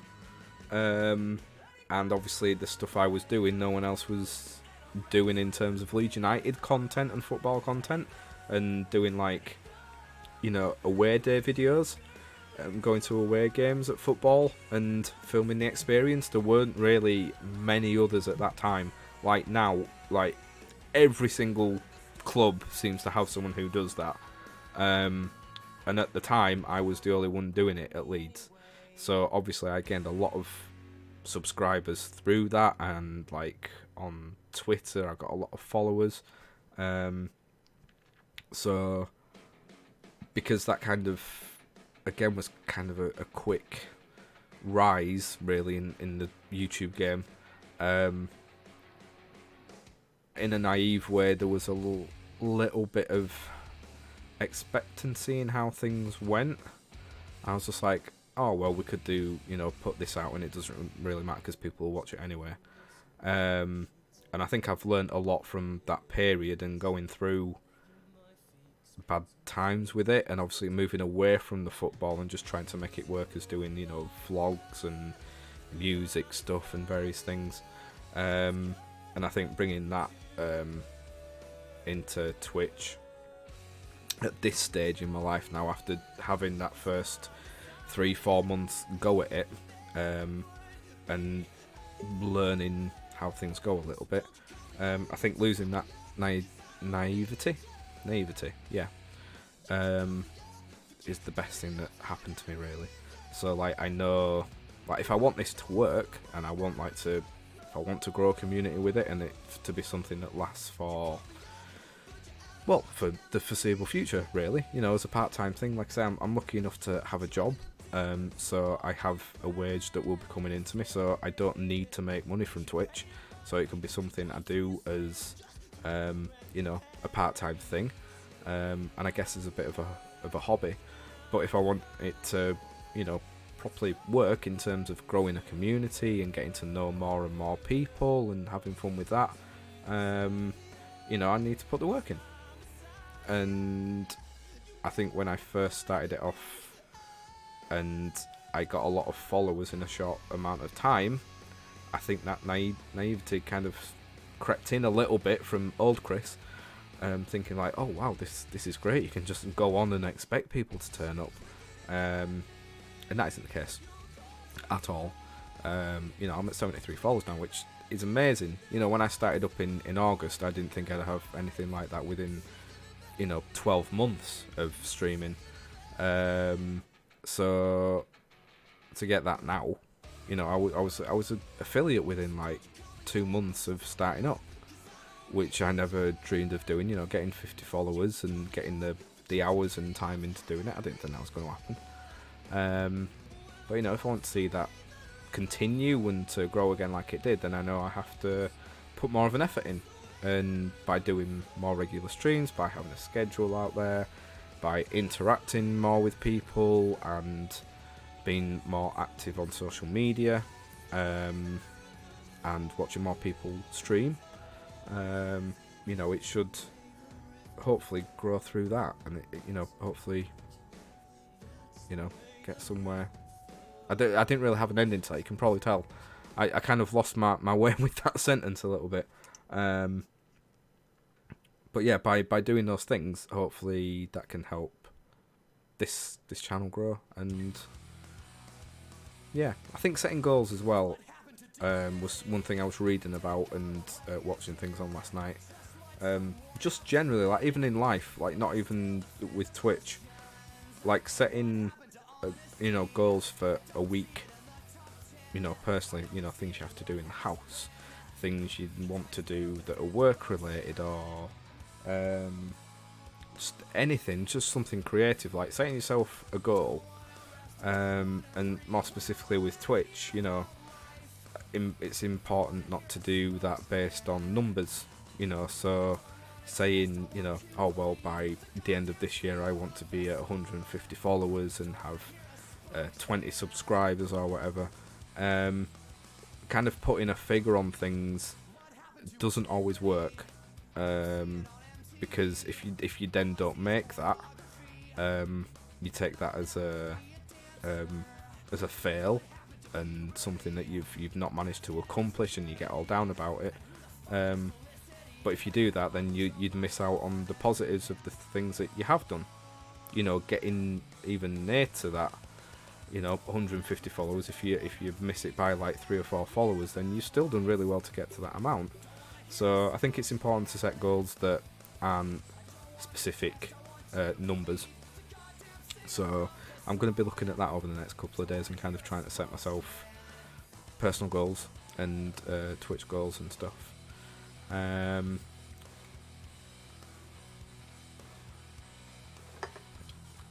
So yeah, there's a lot to it. It's not just the art of streaming. It's not just pressing the go live button and then everything you do on stream there. There's a lot of off-screen stuff that you kind of have to deal with as well, I think, really.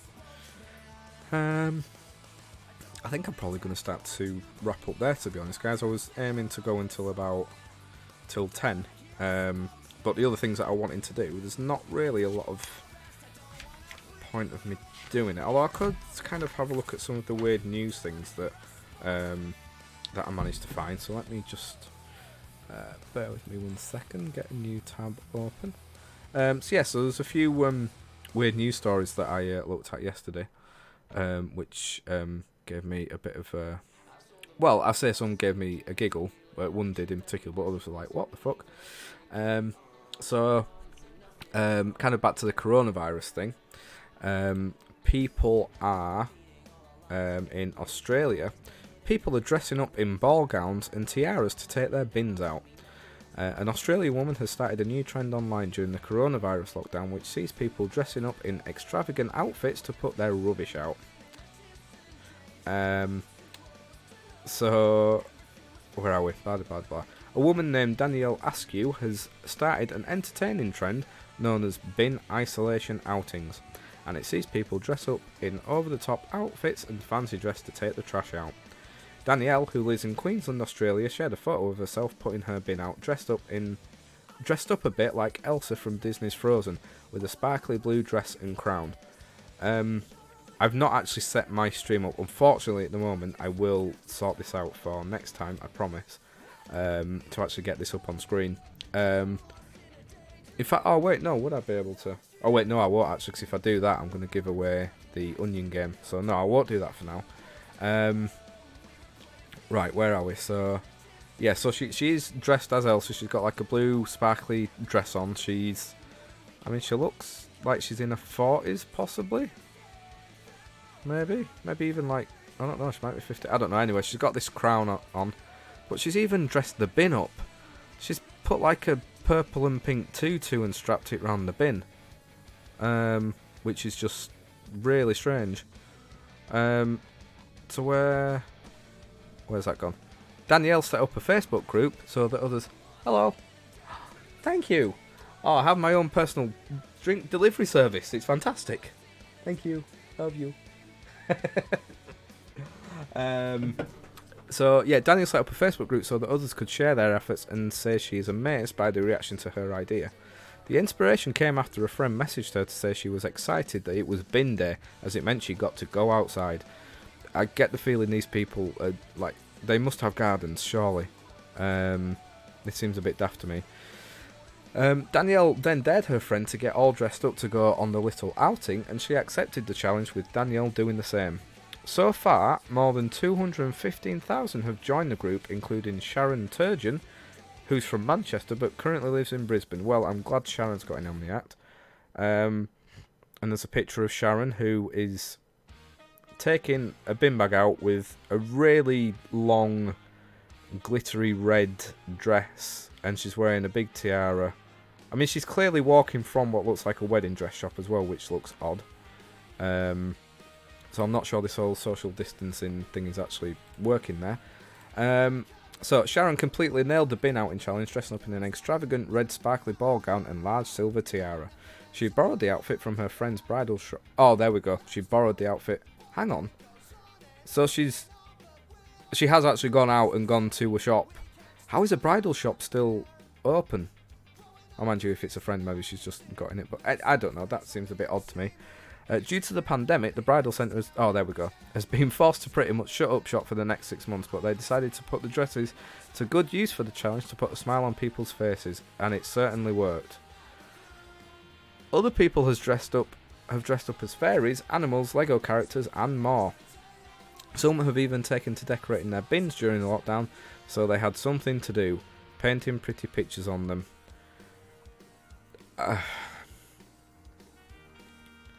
I don't know. I feel like people are treating this as like they are literally stuck indoors 24/7 and can't go out for anything, and are just taking the piss. Like, at what point do you think, oh, I want to put a really sparkly wedding gown on to take my bin out? That seems odd to me. I don't know. Anyway, so that was one news story I came across that was interesting. Another one. This comes from the Mirror. Sister's list of demands for brother moving in with her labelled ridiculous. A man has asked Reddit users for advice after his sister revealed the strict house rules he would have to abide by, including being the designated driver when they go shopping and pitching in with her dog cleaning chores. We'll have to see.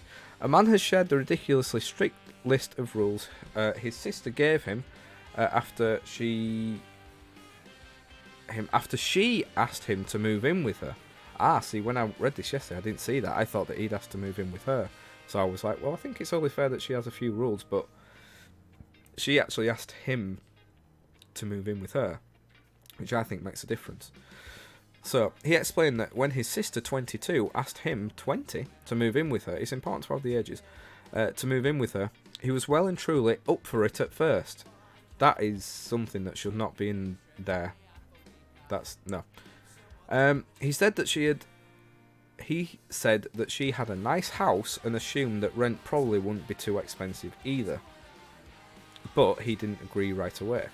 He told her he'd have to think about it and would like to know some vital details beforehand, such as prices for rent, internet, gas, water and electricity bills, and how much he would have to pitch in for general shopping items.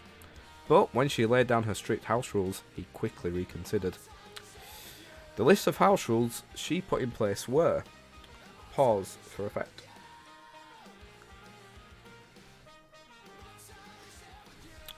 No eating or drinking unless using a bottle in a bedroom. See, when I first read that, I thought... I don't know what I thought really, but no eating or drinking unless using a bottle, I'm guessing that just applies to the drinking, in the bedroom. No mess in the bedroom. Must not go out every night. Stay home some nights. Can't bring the guys home all the time, only sometimes. Must chip in with her dog cleaning chores. Must be the driver if they need to go shopping. Must cook the meals if they're having the same one. I mean, that, like...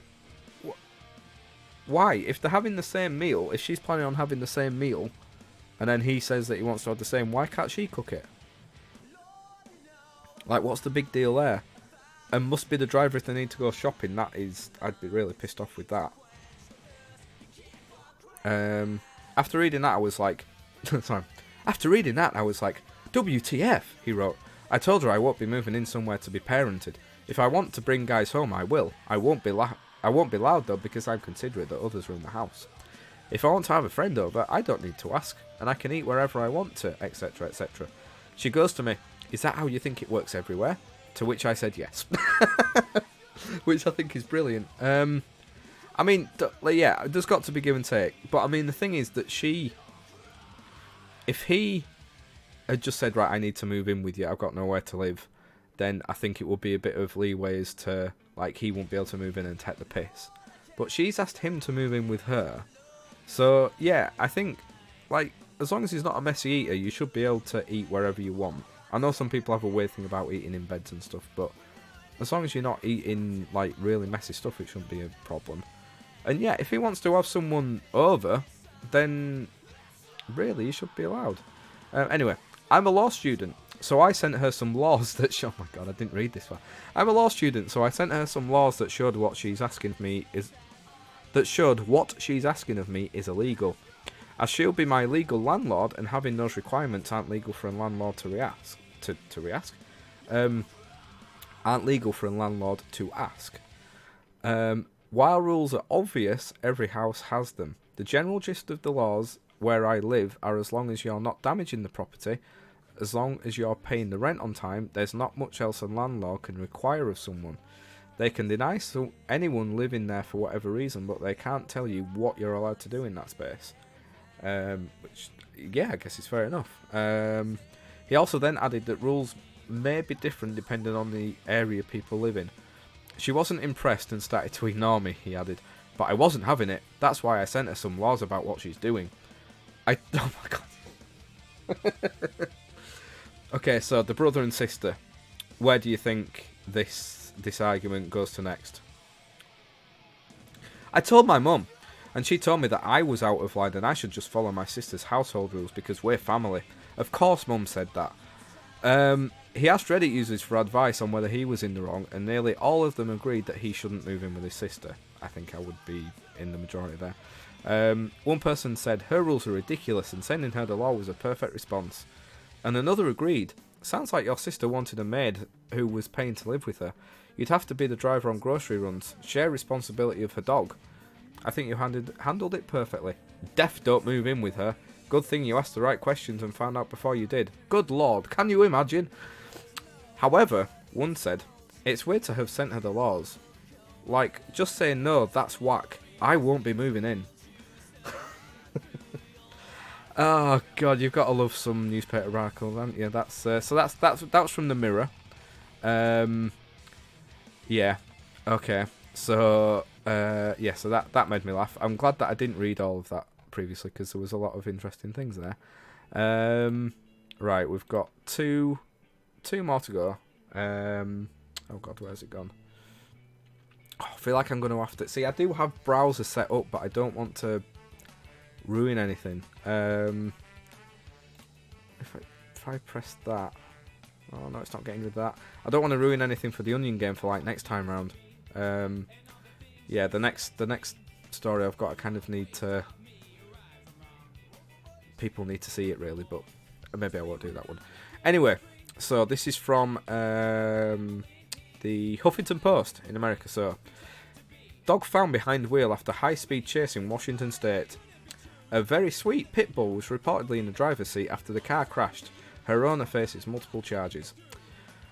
A Washington State man who led police on a high-speed chase on Sunday may have not actually been driving. Officers said they found the suspect's pet pit bull behind the wheel after his 1996 Buick crashed. Where we are, there's a bit of filler there. The unidentified 51-year-old male suspect from Lakewood, Washington, is now facing several charges, including driving under the influence, reckless driving, hit and run, and felony eluding. Running away from cops, I'm guessing. Authorities said the man allegedly struck 2 vehicles before he fled on Interstate 5. One trooper reported seeing the pit bull in the driver's seat with the owner handling the steering wheel from the passenger seat. The car reportedly hit speeds of 109 mph during the chase, and at one point drove on a popular trail for pedestrians and cyclists. It was fortunately empty. State troopers eventually ended their pursuit by throwing down spike strips, but then came the shocker. Washington State Patrol officer Heather Axtman, said the driver told police that he was trying to teach his dog how to drive, according to CNN. Axtman added, "I wish I could make this up. I've been a trooper for almost 12 years, and wow, I've never heard this excuse. I've been in a lot of high-speed chases. I've stopped a lot of cars, and never have I gotten an excuse that they were teaching their dog how to drive." The officer said the pit bull, whom she described as a very sweet girl, was taken to a local animal shelter. Her owner was later released on an $8,500 bond, according to USA Today. I mean, that is... Why would... At what point are you sat at home and thinking, oh, I've got a long drive to do later. I should probably take the dog with me, actually. In fact, I think the dog... It's about time the dog learned how to drive, personally. Yeah, I'm definitely going to teach my pit bull how to drive whilst on this this long journey. Also, whilst I'm drunk. At what point is that something that crosses... I mean, I want to say America, but maybe it is just America.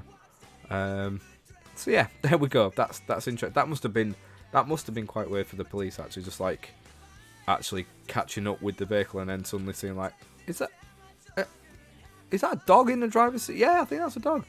That must be quite weird. But there we go. That's three weird news stories from the past. Those are all like from the past couple of days as well.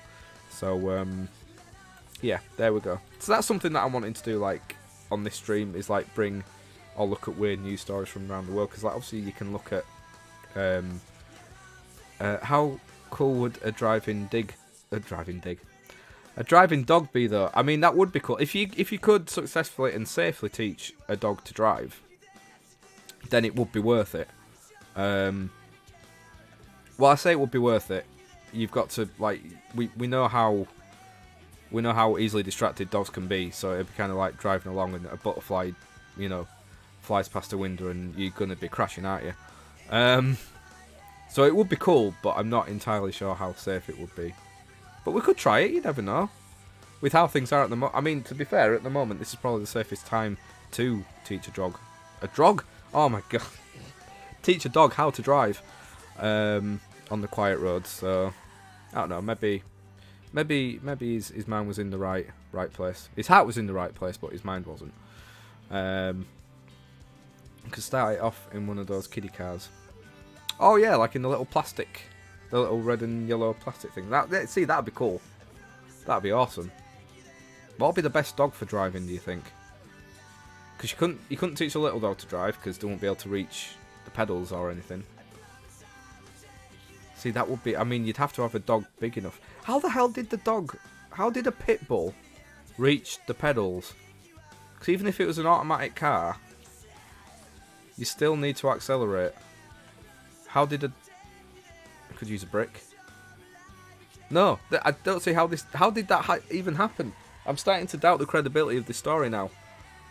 How was that happening? A bulldog? No, but you'd be able to... I mean, a bulldog would be the coolest dog to do it, I think, and to pull it off, but when they'd be sat in the chair, the little legs wouldn't be able to reach the pedals. It'd have to be an automatic car. It'd definitely have to be an automatic car. A collie? Collie could work. Yeah, if you stretch a collie out, then it could. But it's got a new way of rounding up sheep. Oh yeah, it's a much quicker way. Oh, just get him on a quad bike. Teach a dog how to ride a quad bike, and it's sorted. That tends to be what modern farmers and shepherds use now, anyway. Quad bikes. So just get the dog to do it, and it's fine. Pay it in biscuits. It's a lot cheaper than paying a wage. Oh, how did we get here? So, yeah, like I said, yeah, this is something that I'm wanting to bring every week, like a little bit of weird news to talk about when the coronavirus isn't a thing, which hopefully won't be for too long. Pretty sure there's a YouTube video of that out there. A dog on a quad bike herding sheep. You might be right, actually. See, I said that, and maybe I had something in the back of my mind that I was. There must be videos out there. Well, I know what we're doing tonight then. Anyway, that's going to be the YouTube road that we'll go down. Yeah, when the coronavirus isn't around, obviously there might be other interesting things in the actual news to read about, but I'm sure there'll be interesting things that we can discuss and chat about, like weird things like that. But I want to try and keep it like relevant and up to date news and stuff. So that's what I'm kind of do, kind of week to week. If there's anything that anyone like sees, any like weird news, then you can always send it to me. And like I say, hopefully for the next stream, I'm going to try and keep it. Why is there so many Russian on here? Don't think there's any Russian on here. I don't think there's been any Russian. There was someone from Turkey. But yeah, hello HypoPanda98. Okay, that's a strange introduction. So on Twitch, why is there so many Russian on Twitch? All the girls. I have no idea. I really don't know. Like I've been saying not so long ago, I don't really watch enough Twitch to know, but it must be something that they enjoy doing over in Russia. I suppose they're banned from doing everything else, so they're all on Twitch maybe.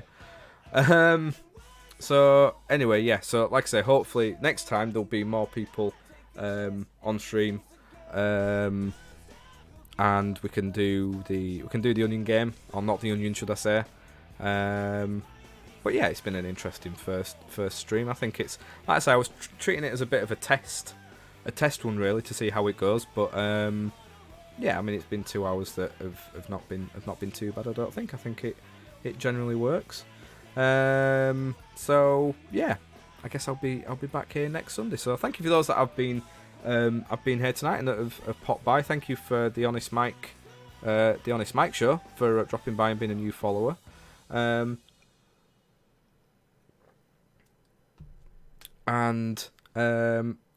you back. Oh, okay, bye, HyperPanda. Sorry, I missed the last things you were saying, bro. They don't even speak English. Oh, well, I suppose if they're Russian, then they might not do. But thank you for stopping by, HyperPanda98. I appreciate that. It was short and sweet. Yes, thank you to everyone that has joined in tonight. Thank you to Jack for bringing me a drink, and for joining in with the dog chat. And everyone else that has watched at some point tonight. And yes, I will be back on Tuesday afternoon. Can't remember. Check out my schedule. It's on Twitch anyway. It's on my Twitch page and it's on my Twitter. But I'll be back on Tuesday with a gaming stream. And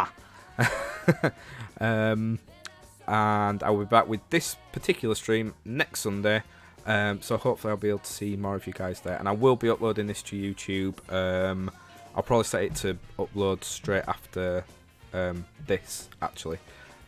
So it should be up for tomorrow, I would have thought. So, yep, I will leave it there, guys. So thank you very much for watching and getting involved. Stay safe out there and look after each other, and we'll get through it together. So thank you very much, and I will see you all very soon.